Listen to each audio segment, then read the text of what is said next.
Morning guys, it's April the 27th. I'm Henry Green from London Trading Group. I'm just going to run through what we're looking for in the markets for today's trading session. Okay, just a quick one before we start. Aussie inflation overnight came out horrendously worse. It was expected at 0.3 and it came out negative 0.2. So you've had this huge move in all of the Aussie pairs. I mean, pound Oz has rallied sort of, well, it was at 188 when the figure was announced, and now we're trading at 191. So 300 pip move in that one. So if you guys are in any Aussie positions, I hope you were positioned correctly, or your stops were a little bit tighter than they usually would be. So let's go through euro dollar. So we got up to those highs yesterday in the euro as we kind of expected to do. We took out the cheap stops around 113.20, rallied through, got up to sort of 30.40 area.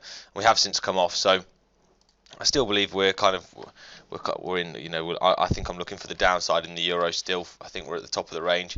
There's no reason for me to be considering the other way as we're looking at it at the moment. So I'm just going to turn these fibs off. And this is sort of what I'm going to look for: lower high, and then we potentially go through the low. So this trend line is still perfectly intact. I was short at 112.91 yesterday, so took a small stop out, and what I'm going to look for today is a lower high here and then go through the lows. And through this trend line, I think you then open up lower, and ideally it would be really nice if I could have a position running into FOMC, and then we potentially go lower. So reading about what the Fed are going to say, so obviously we've got FOMC later.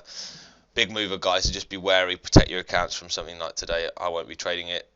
If I have something nicely positioned, I'll probably tighten my stop and run it into it, just in case they say something that's going to favour the dollar, especially if I was short euro or something like this. But what's anticipated is that there's been they still believe there's going to be 2 rate hikes, so potentially June and June-September, or June-December, potentially seeing, and the June hiking has been increased in terms of its probability. So if there's any sort of move towards that in terms of a June hike, then I think that the dollar will significantly rally today. So let's just see what happens. But yeah, this looks nice, like a nice short. We're kind of just coming back to test the 200. So if it holds the other side of the 200, then you have to expect this to rally. On the day, euro is like a nice rejection from the highs, so I'll probably play that as a short. We are making lower highs and lower lows again now, so potentially we're looking for the short side in the euro dollar. So my first would be through 150, 112 or 112.90 sort of area, and then looking lower.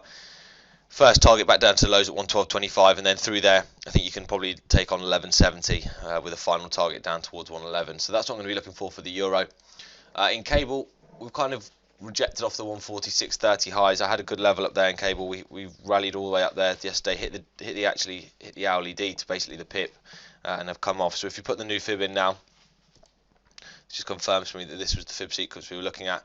We're just holding on this 21, so let's see whether this holds. I do expect this to kind of break today, and you see that pull back into 145. I like 145.30 as a zone to get back to. So if we get back there, I'll certainly be potentially looking to short it down to that, and then potentially buy it back once it's there. I think you do have a bit of a pullback in cable today.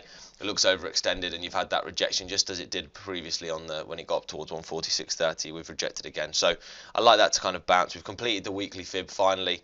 We're back to 38 on the fib down on the week, so that's nice. That's finally happened, and now we potentially can see this come off and resume normal activity again. So that's what I'm going to be looking for cable.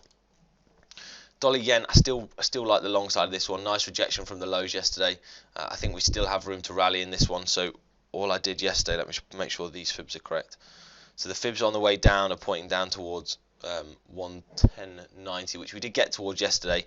We just failed as it blipped through the highs at 110.40 area. So let's just take these fibs off.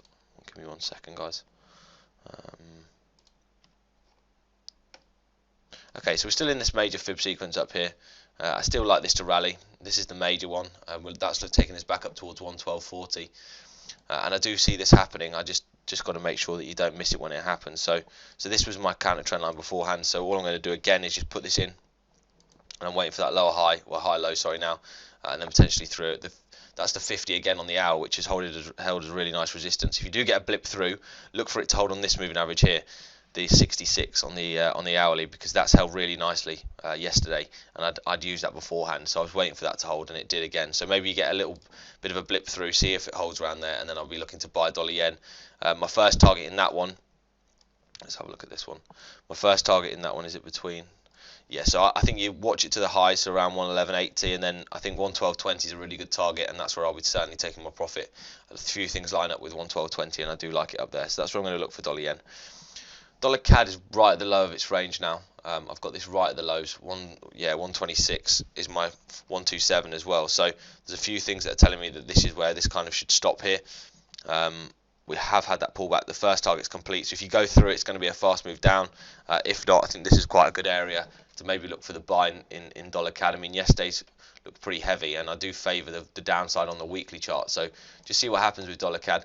I think certainly if you manage to convincingly break through 126, I think that the bottom side does open out, and you have got quite a lot of free space. So my target's going to be just above 124 for a first target in that one, if we manage to get that push through in dollar CAD, but certainly it looks like it's just holding at the moment. So just be wary. This 126 level is key, and through that, then I think you can look for the short side. But certainly we are at the bottom of its range if you're playing this as a range, and then therefore you've got to be looking for the top side. So that's back up through 127 again. Aussie, as I said, had horrendous prints from their CPI last night. So just watch this. This is overextended now. So you've got to look for areas that this could bounce. And my next level down is 75.90. So 76 basically is the level that I'm looking for this to hold at. So you could just have another 30 pips in this before it bounces. Certainly it still looks pretty heavy and there's no rally in it yet. So just be wary of Aussie. I'm not going to be playing that yet. I think you've got to let that stabilise before that one's played.